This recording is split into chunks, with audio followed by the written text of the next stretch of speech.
Geometry Unit 11, Section 6, Parallel and Perpendicular Linear Equations.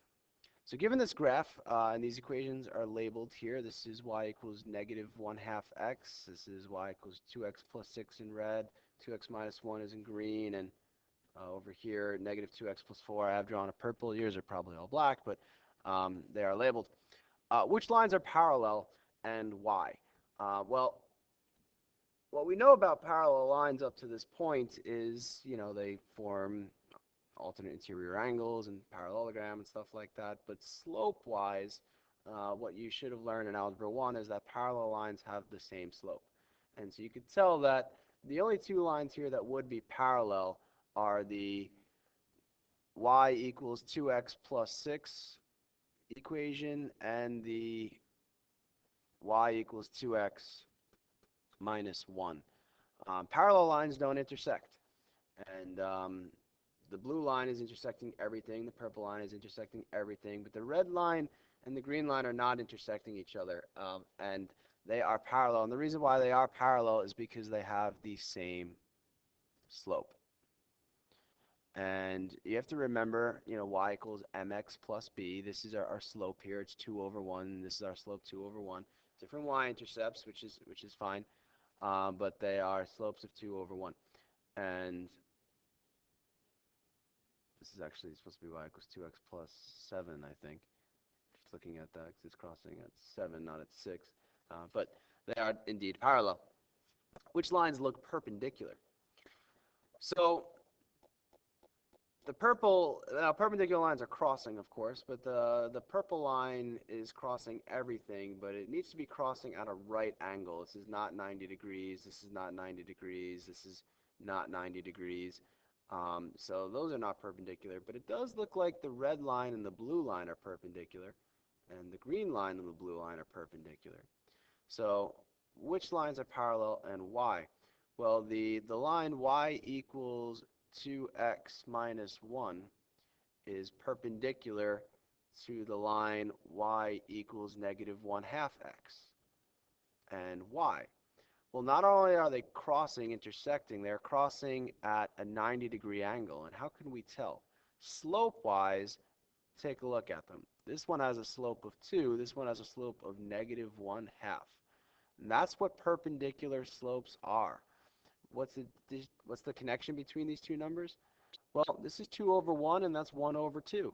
That's a reciprocal relationship, 2 over 1 and 1 over 2. But they're not just reciprocals, they're what we call negative reciprocals. One of them is positive and one of them is negative.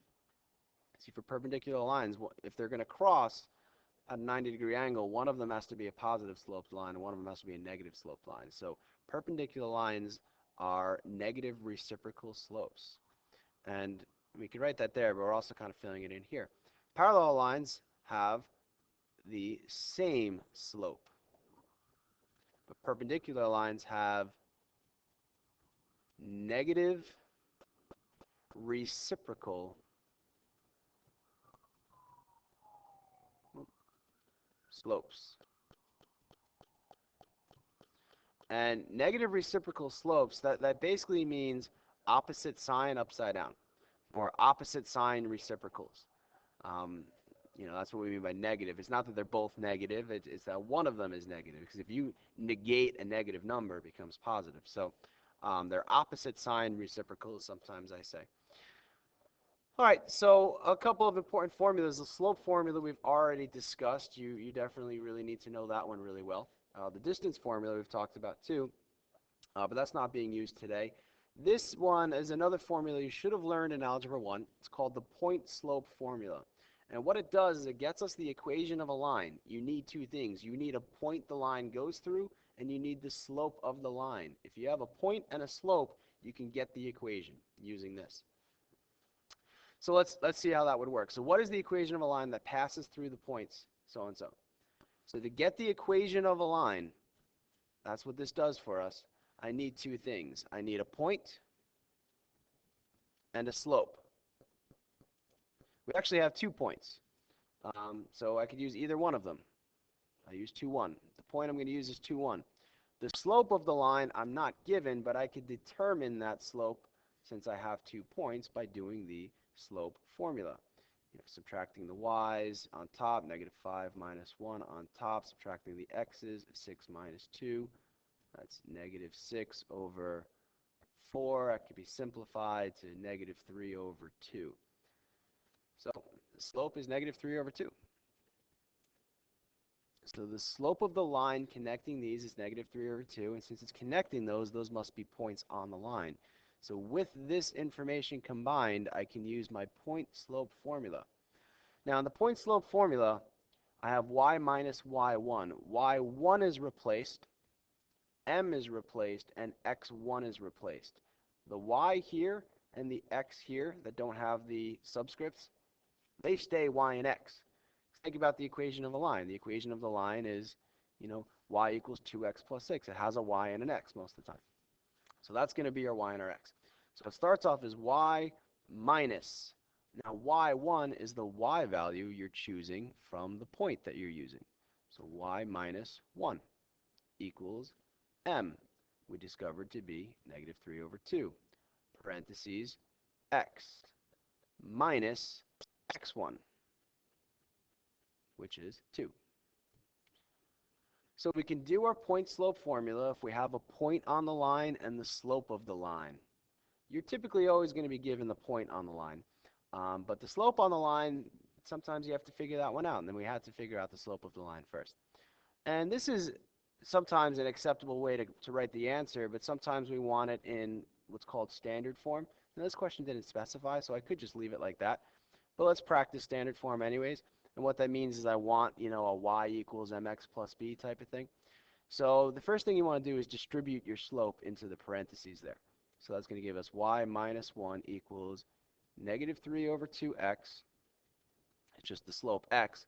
Now the -3 over 2 times -2, you could think of that as over 1 if you want, or you could always just think, all right, I times the top and I divide the bottom. So it's like -2 times -3 is +6, divided by 2 is +3. So times the top, divide the bottom. And then last thing I need to do is get y alone, so I can just move this number over, add 1. Now add 1 over. So in standard form, my answer would be -3 over 2x plus 4. And the nice thing about the standard form is I could type this into my calculator in the y equals, and then I can look in the table and see if the 0.21 is there, and see if the 0.6 - 5 is there. And if it is, I know I have the right equation. Now I chose to use the 0.21, but I could have used 6 - 5 as my x1, y1 in here, and I would have had the same result. All right, one more here. Yeah, one more example. So what is the equation of a line? So again, I want to use my y minus y1 equals m parentheses x minus x1 equation, the point slope equation. So I need two things. I need a point on the line, and I need the slope of the line. That passes through the point 4, 2. There's my point. And is perpendicular to the line whose equation is this. So instead of giving 2 points like they did in this previous example where I had to do the slope formula, they're telling me about the slope of this line relative to the slope of this line. It's perpendicular to this line. So the slope on this line, since it's in standard form, I could just see is 2 over 3. Perpendicular to that would be its negative reciprocal. I flip it upside down and change the sign. So that is the slope of my line I'm looking for. It's very helpful to underline things like perpendicular, because this could easily say parallel, and if it said parallel, then I'd use the same slope, 2 over 3. All right, so let's plug this. Now that I have a point, it should always be in parentheses. That's what makes it a coordinate, not just 2 numbers. Now that I know a point on the line is 4, 2, and I know the slope of my line, which I got because it's perpendicular to this line, I could plug that in here.